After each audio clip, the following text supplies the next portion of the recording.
Bonjour à tous, bienvenue dans Sika Market. C'est avec une joie renouvelée que nous vous retrouvons pour décortiquer l'actualité et les performances des sociétés cotées sur la BRVM. Au sommaire de cette émission, nous apprendrons dans notre première rubrique Allo Sika comment passer un ordre de bourse.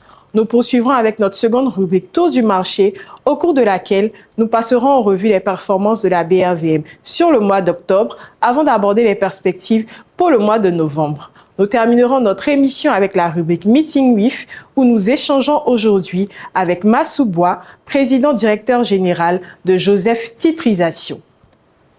Place maintenant à la rubrique Allo Sika.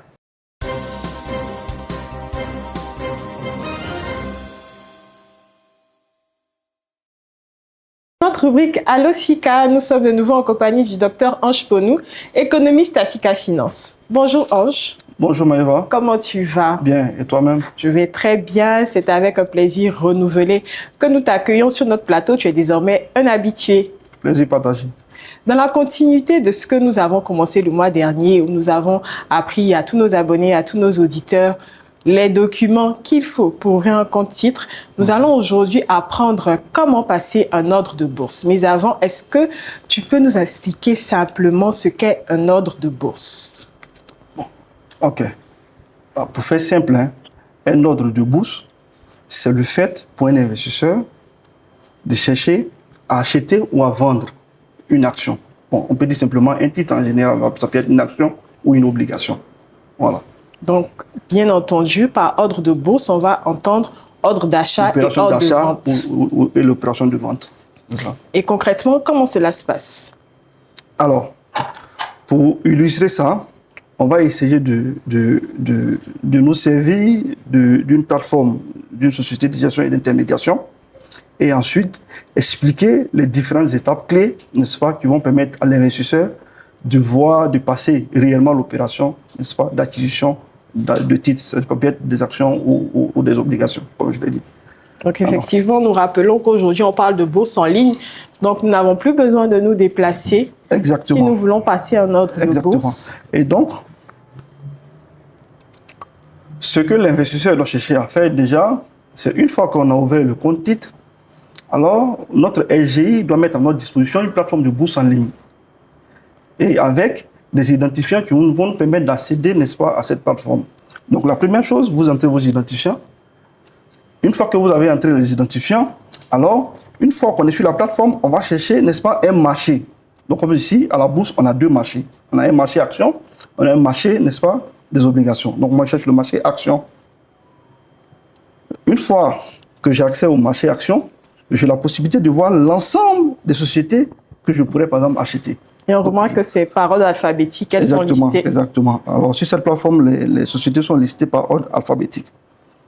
Alors, si je décide, par exemple, de faire un choix des sociétés tout de suite, alors je pourrais, par exemple, décider d'acheter des actions de Société Générale. Ok, donc vous avez décidé d'acheter une valeur bancaire. Donc je vais chercher à cliquer, n'est-ce pas, sur la ligne correspondante à la Société Générale, ce que je fais.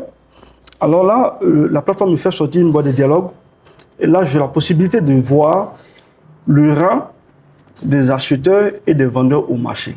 Donc ici, on peut apercevoir là qu'on a le rang des acheteurs, la quantité achat, coût achat, coût vente. Et on a la même chose au niveau des ventes. Des ventes, exactement. Donc, exactement. Une fois que c'est fait, ça me donne une idée, n'est-ce pas, du prix auquel je peux approximativement avoir la valeur. Voilà. Donc, une fois que c'est fait, je vais me diriger tout droit vers le bouton où c'est marqué achat, par exemple. Je veux faire une opération d'achat. Parce que dans notre cas, c'est une opération d'achat. Si c'était une opération de vente, on allait naturellement cliquer sur l'autre bouton vente. Exactement. Donc, je clique sur achat. Une fois sur achat, je m'assure ici à ce niveau exactement que c'est bien la valeur que je veux. Donc, c'est bien Société Générale. Donc, dans notre cas, Société Générale. Voilà. OK, Société Générale, donc c'est parfait. Là, je vais maintenant ici m'atteler, n'est-ce pas, à remplir la quantité que je veux. Alors, donc la quantité, c'est le nombre de titres que l'investisseur souhaite acheter. Voilà. Ici, je pourrais préciser que la quantité de titres que je peux acheter, n'est-ce pas, est dépendante de ma liquidité disponible sur le compte. Voilà. Si par exemple, je mets 200, Donc, il faut que je m'assure que j'ai au moins 5 millions, 500 000 sur le compte. Sinon, ça ne passerait pas. Et là, j'ai la possibilité aussi de modifier, de mettre l'ordre, le prix que je veux. Voilà. Donc là, je modifie, je mets 26 000. Donc, vous avez choisi 200 actions au prix de 26 000. 26 000, voilà. Donc, vous devez vous assurer d'avoir 5 272 800. Exactement, sur le compte pour que ça passe. Alors, l'autre chose que je peux faire encore, je peux essayer aussi de modifier la validité de mon ordre. C'est-à-dire quoi? C'est-à-dire que je peux donner une période à mon ordre d'achat d'être, n'est-ce pas, actif. Voilà. Donc, je peux choisir jusqu'au 10, par exemple, 10 novembre. Voilà. Je veux dire que jusqu'au 10 novembre, par exemple, si je n'ai pas pu avoir Société Générale à 26 000, l'ordre va se désactiver tout seul. Voilà. Donc, le coût limité que je choisis voudrait dire qu'au marché, la plateforme ne devait pas me permettre d'acheter l'action, par exemple, au-dessus de ce prix. Voilà. Voilà. Je peux l'avoir en dessous, pas au-dessus. Voilà. C'est un prix vraiment limité. Une fois qu'on a fait ça, je pense qu'on est bon. Et là, on se vérifie et on peut, n'est-ce pas, actionner, valider, n'est-ce pas? Là, on demande de confirmer l'ordre. Une fois qu'on confirme, voilà, l'ordre est bien passé. Ainsi, expliquer très simplement et très facilement comment on peut passer un ordre de bourse avec les plateformes intuitives aujourd'hui que la majorité des SGI offrent sur la Bourse régionale de valeurs mobilières. Place maintenant à la rubrique Tour du marché.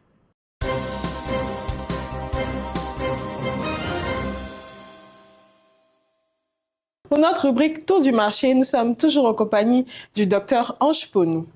Ange, comment le marché a performé au cours du mois d'octobre, de façon générale? Pour répondre à cette question, Maïva, on va essayer de regarder quelques indicateurs du marché et ensuite, on pourra faire une analyse.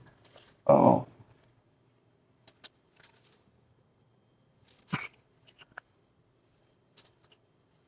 donc, nous nous référons toujours aux indices de référence. Du marché, exactement. Alors, le premier indicateur qu'on va regarder, c'est le BFM Composite, comme je l'ai dit, ou j'ai l'habitude de le dire, c'est l'indicateur qui va reprendre l'ensemble des performances des valeurs qui sont cotées, parlant du marché action. D'accord? Voilà. Et donc, ici, ce qu'on regarde tout de suite, on regarde la variation, n'est-ce pas, de cet indice du mois de fin septembre, n'est-ce pas, et qu'on compare, n'est-ce pas, à la valeur de l'indice du mois d'octobre.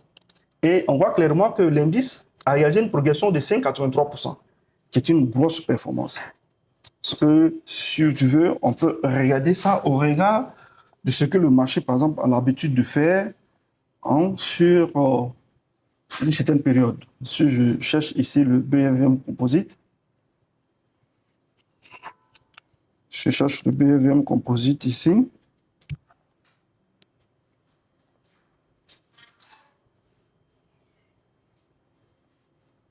En cherchant le BFM Composite, je vais m'intéresser par exemple aux variations mensuelles. Si je regarde ici les variations mensuelles, et vous voyez bien que je retrouve bien les 5,83% de performance enregistrées en octobre. Et quand tu compares à ça, n'est-ce pas, aux autres performances du marché, tu te rends compte que c'est la plus grande performance que réalise le marché depuis août 2024. C'est quand même énorme hein, comme performance. Alors, à côté du BFM Composite, on a un indicateur élaboré par Sika Finance, qui est le Sika Total Return, qui reprend quasiment les mêmes performances, n'est-ce pas, quasiment que le BFM Composite. Mais sauf que c'est légèrement un peu au-dessus, une performance de 5,89%. Ça veut dire que globalement, le marché s'est très bien comporté durant le mois, n'est-ce pas, d'octobre 2025. Très bien. Et quelles sont les sociétés qui ont pesé énormément dans ces performances du marché au cours du mois d'octobre? Alors, c'est une très belle question. En général, quand le marché affiche de telles performances, ça veut dire que la plupart des sociétés, n'est-ce pas, ont réalisé des performances similaires, sinon beaucoup plus importantes que celles du marché. Alors, et pour vous te donner quand même un ordre de grandeur, il faut dire que le mois d'octobre a été marqué par exemple par des niveaux de volume importants. En termes de valeur, c'est plus de 28 milliards qui ont été transigés sur le marché pour près de 40 millions de titres échangés. Voilà, ce qui est quand même colossal. Alors, pour s'intéresser aux valeurs, n'est-ce pas, qui ont évolué, n'est-ce pas, qui ont évolué dans le même élan que le marché, alors je vais m'intéresser aux meilleures progressions. Notamment le top 3 des voilà, hausses. Le top 3 des hausses. La valeur qui arrive en tête des meilleures performances du marché sur le mois d'octobre, c'est bien Safka et qui affiche une performance importante de 134%. Donc, le titre a plus que doublé son cours. En un mois. En un mois. Et qu'est-ce qui explique justement cette excellente performance réalisée par Safka Côte d'Ivoire? Alors, on peut le dire, cette performance est soutenue à la fois par l'amélioration des fondamentaux de l'entreprise. Et cela peut, n'est-ce pas, se percevoir au regard des résultats fournis par l'entreprise sur le premier semestre. On voit clairement que l'amélioration du bénéfice est importante et conséquente. Une hausse de plus de 700%. 700%. Voilà, ce qui est important. Et au-delà même de la valeur intrinsèque du bénéfice affiché, c'est un message que cette performance envoie, n'est-ce pas, au marché. Et, n'est-ce pas, ce message a bien été intégré par les investisseurs qui ont aujourd'hui des anticipations optimistes sur le titre Safka. L'autre chose qu'on peut ajouter, c'est que cet optimisme est entretenu par l'annonce d'une opération d'augmentation de capital qui devrait avoir lieu, n'est-ce pas, dans les mois à venir sur la valeur. Et cette opération est également bien intégrée par les investisseurs au regard, n'est-ce pas, des opérations d'augmentation du capital similaires qu'il y a eu, n'est-ce pas, sur un certain nombre de valeurs bancaires. Notamment les valeurs BOA en 2024, on se rappelle. Exactement. Et au niveau de Safka, docteur, on sait aussi que l'entreprise a changé de main. Donc, elle est aujourd'hui détenue à majorité par l'Ivoirien Serge Billy. C'est ça, exactement. Et aujourd'hui, ce changement d'actionnariat aujourd'hui pour les investisseurs, n'est-ce pas, fait souffler un vent d'optimisme sur, n'est-ce pas, la société, qui était un peu, n'est-ce pas, blacklistée par les investisseurs si on retourne un peu en arrière. Donc, toutes ces raisons ont justement favorisé l'embellie du titre. Exactement. À la deuxième place du classement du top 3, nous retrouvons CFAO Côte d'Ivoire. CFAO Côte d'Ivoire. CFAO qui est le leader du secteur automobile en Côte d'Ivoire. Effectivement, avec plus de 40% de part de marché. Exactement. Et cette entreprise aujourd'hui compte parmi les premiers choix des investisseurs sur le marché financier régional aujourd'hui. CFAO, ça se voit, a quasiment plus que doublé son cours également, n'est-ce pas, durant le mois d'octobre 2025. Et cela pourrait s'expliquer également. Alors, pour cela, je préfère qu'on regarde déjà la troisième entreprise qui arrive, n'est-ce pas, au niveau des meilleures performances du marché, c'est-à-dire Tractafil Motors. Qui est une entreprise qui évolue aussi dans la distribution automobile. Voilà. C'est qu'en fait, les deux entreprises, CFAO et Tractafil, sont quasiment deux entreprises concurrentes. Alors, ce qu'on va dire, c'est que les deux entreprises, en termes de performance au marché, affichent quasiment des performances similaires. Et cela n'est pas anodin. Et donc, pour ça, on peut essayer de regarder quand même les fondamentaux, n'est-ce pas, publiés par les entreprises sur le mois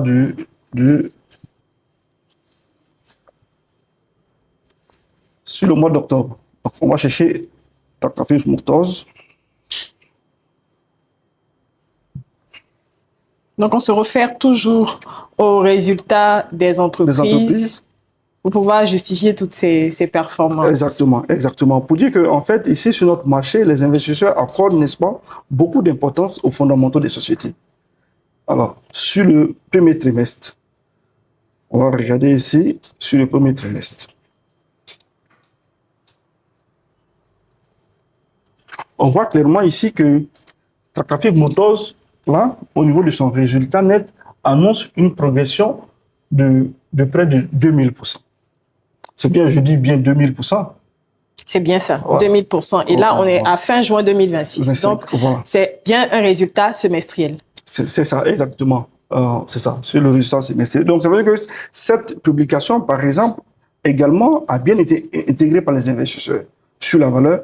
Et vous voyez, quand je le disais tantôt, CFAO étant le leader du secteur, les investisseurs se sont dit que, par analogie, CFAO devait enregistrer les mêmes performances si tant que, n'est-ce pas, la performance réalisée par Tractrafis est liée, n'est-ce pas, à l'activité intrinsèque de l'entreprise. Vu que Tractrafis a publié voilà, avant les deux entreprises CFAO. sont quasiment dans le même secteur d'activité. Voilà. Donc, les investisseurs ont fait une projection que la même chose se produise sur CFAO. Exactement. Donc, ce qui explique aujourd'hui que ces deux entreprises, aujourd'hui, figurent, n'est-ce pas, au rang des meilleures performances du marché, au regard des fondamentaux qui se sont, n'est-ce pas, fondamentalement améliorés. À côté du top 3, nous retrouvons également le flop 3. Comme tu aimes dire, il faut de tout pour faire un monde. Si nous avons des hausses, obligatoirement, nous avons aussi des baisses. Et c'est même le propre des marchés financiers ou je veux dire des marchés boursiers. Alors après, c'est rien d'alarmant. Et donc, pour le mois d'octobre, on va dire, les plus fortes baisses, on va dire les plus performances, les plus fortes baisses sont enregistrées au niveau notamment de BOA Mali, BOA Burkina, deux valeurs bancaires, il faut bien le noter, et puis PAMSI, une valeur, n'est-ce pas, agricole. Voilà. Et au niveau qu'est-ce qui est justement à l'origine de ces baisses réalisées? Voilà, au niveau de BOA Mali, quand même, il faut dire que c'est toujours lié aux fondamentaux, mais je dois préciser qu'une baisse de 16% sur un mois, c'est rien d'alarmant. Ça peut arriver. Aujourd'hui, je fais remarquer que le marché a enregistré beaucoup de publications. On parle même environ 80 publications enregistrées par le marché sur seulement un mois. Ce qui est énorme. Vous savez qu'en fait, sur le mois d'octobre, les investisseurs ont eu droit à un flot d'informations. Vous savez que très souvent, certains investisseurs peuvent utiliser, n'est-ce pas, cette conjoncture de publication de résultats, cette trop importante publication de résultats, pour faire des arbitrages. Et cela peut se faire aux dépens de certaines valeurs, sans forcément que les fondamentaux soient véritablement remis en cause. Une fois qu'on a dit ça, on peut regarder quand même les fondamentaux du BOA Mali, pour voir qu'est-ce qui a occasionné, n'est-ce pas, cette baisse de 16% sur la valeur.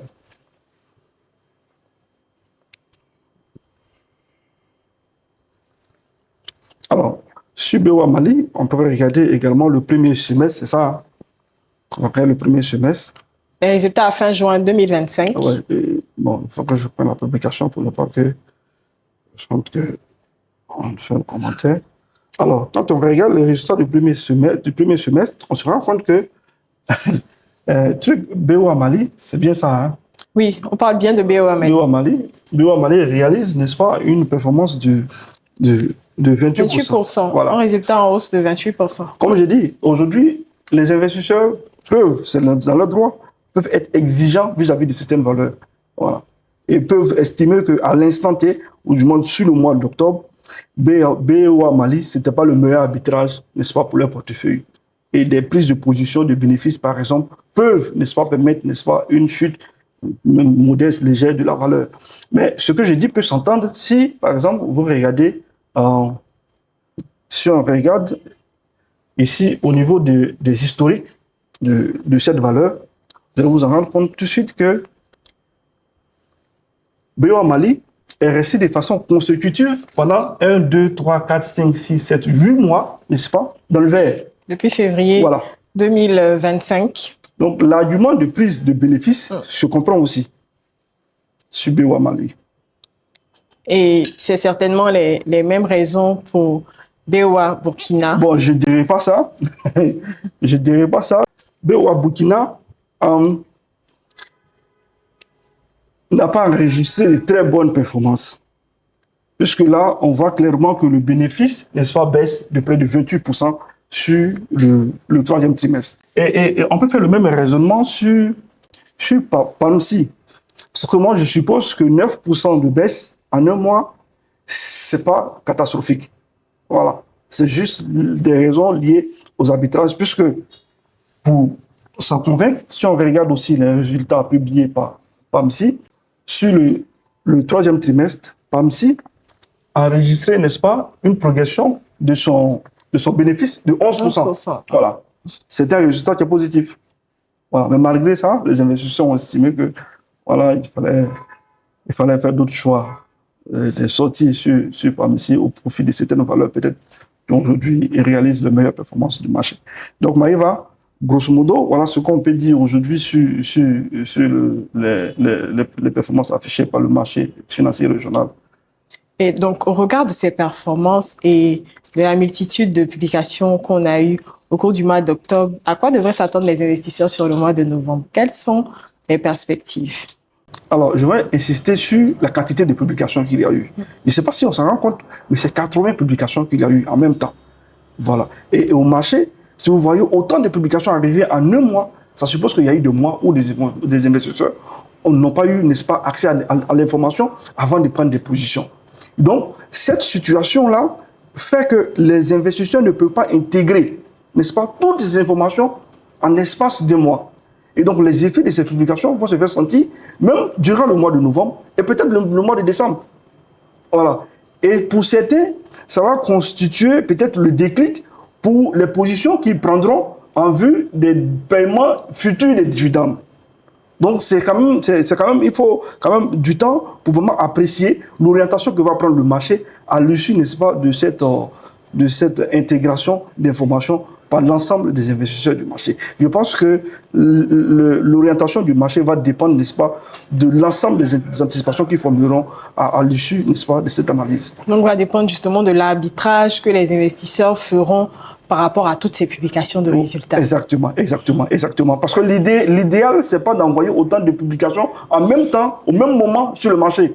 Parce que c'est difficile après à digérer pour les investisseurs. Je pense que certains prendront quand même un peu plus de temps pour analyser et éplucher tout ça, n'est-ce pas, avant de prendre une position définitive en vue, n'est-ce pas, des positions de fin d'année. Merci, docteur. Vous retrouverez naturellement toutes les publications de résultats des sociétés cotées sur le site sicafinance.com. Place maintenant à la rubrique Meeting with.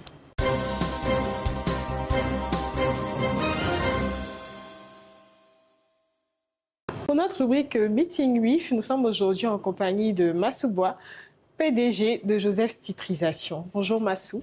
Bonjour Maïva. Comment tu vas? Très très bien.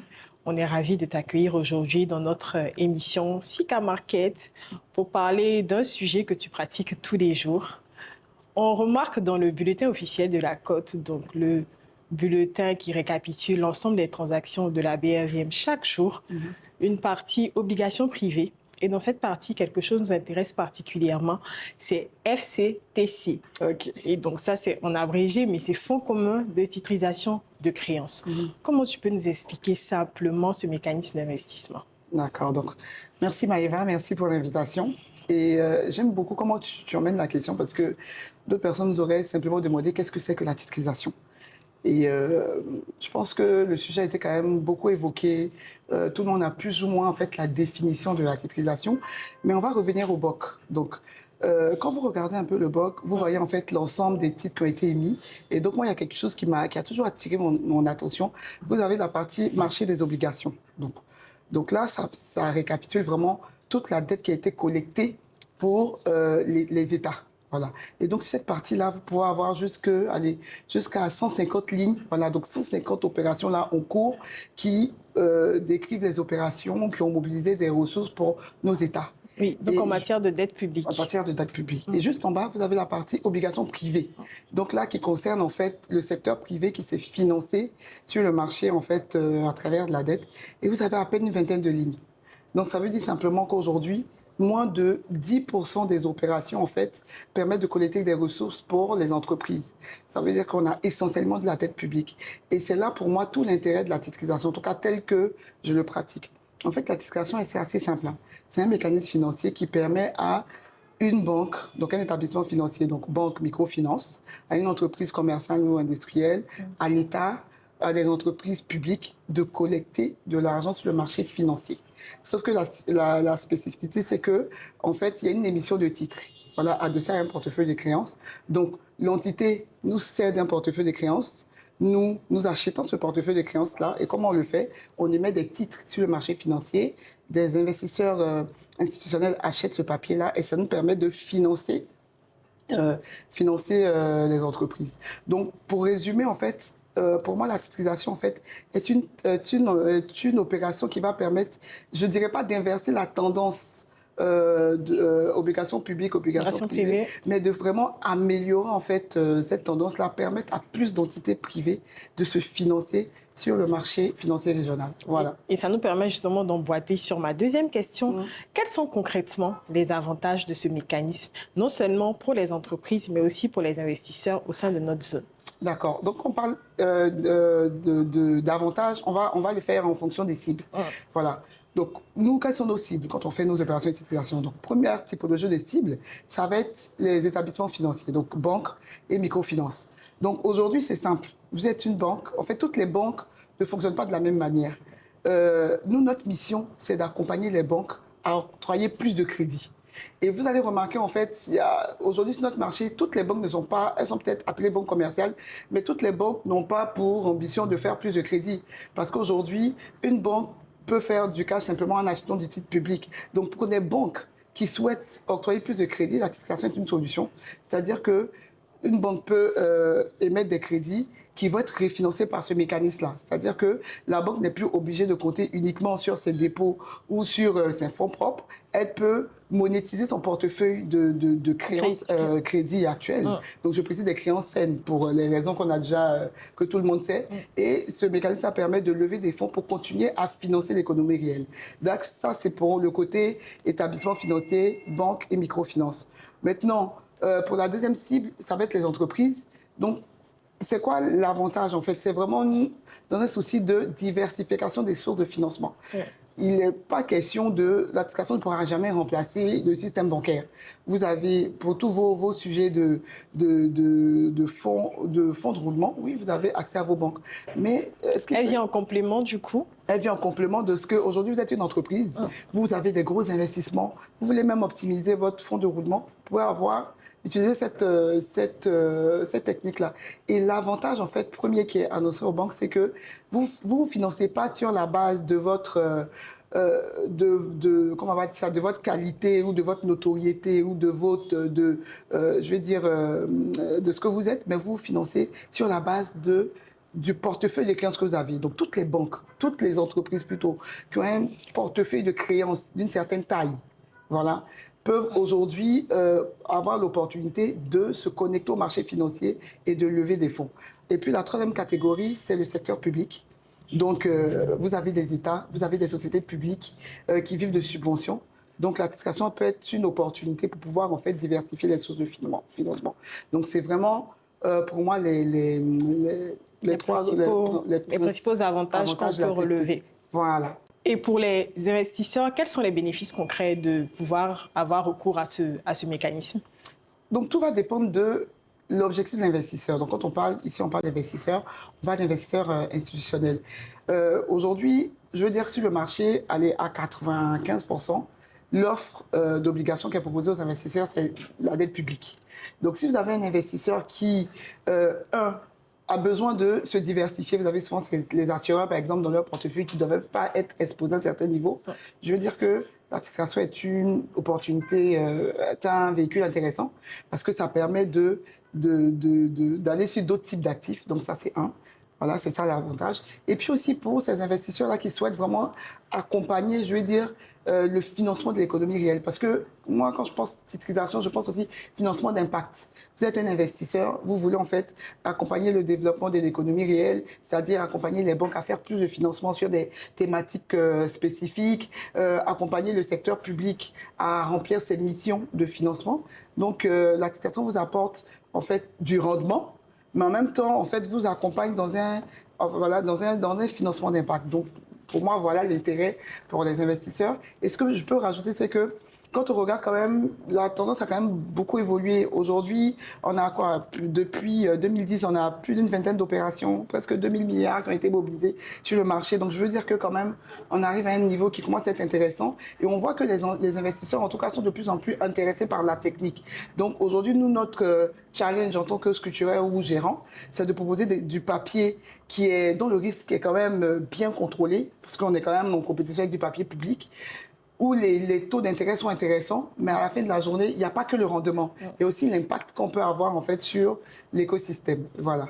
Et on ne pourrait pas terminer sans te demander les contraintes à lever pour que la titrisation puisse vraiment profiter de cette manière-là, non seulement aux investisseurs, mais aussi aux entreprises qui cèdent. Et ces contraintes-là, on les voit naturellement au niveau de la structuration des actifs, en matière de réglementation aussi, et même en matière d'éducation financière des investisseurs. Qu'est-ce que tu pourrais nous dire à ce sujet?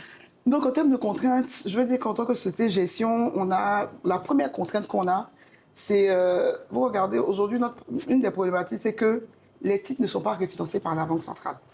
Je veux dire que sur d'autres marchés, donc le marché mature, d'où moi je viens, je veux dire que les États ont donné un coup de pouce à la technique, ils ont permis que les titres soient refinançables. Le fait que les titres ne soient pas refinançables aujourd'hui fait que il y a très peu de banques viennent sur ce type de papier-là. Donc quand on perd les banques dans notre scope d'investisseurs, je veux dire qu'on a du mal à lever des sommes intéressantes. Donc aujourd'hui, permettre que les titres soient refinançables va nous permettre pouvoir capter plus de ressources sur le marché financier et faire des choses intéressantes. Deuxième problématique, deuxième contrainte, le fait que les titres d'FCTC ne soient pas exonérés. Ça, c'est une très, très grosse problématique. La fiscalité. La fiscalité. Donc, on est censé être... aujourd'hui, la réglementation dit que nous faisons partie des OPC, c'est-à-dire, en fait, on est dans le même groupe un peu que les sociétés de gestion d'OPC et VM. Eux, par exemple, ils bénéficient, en fait, de l'exonération des titres. Donc, aujourd'hui, ne pas avoir d'exonération nous contraint, en fait, à rester sur du moyen terme. C'est compliqué pour nous d'aller faire des opérations à moins de 5 ans parce que la fiscalité passe de 2 à 15%. Donc, on est vraiment cantonné à un pan de l'activité, alors que sur du court terme, on pourrait faire des choses extraordinaires. Voilà.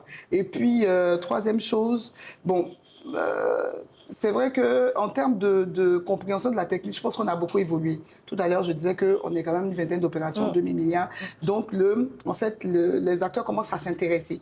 Mais je pense qu'il faut qu'on fasse un peu plus encore d'évangélisation dans le domaine du DB pour que les entités se sentent de plus en plus à l'aise à venir sur cette technique-là. Et nous, chez Joseph Titrisation, en fait, pour chaque opération, il y a quand même, vous savez, il y a un scope qui est très important pour nous. On a appelé ça le scope DPC. C'est-à-dire que aujourd'hui, quand on fait une opération ou quand on travaille avec un client, il y a quand même 3 points qui sont importants pour nous: le délai, le process et le coût.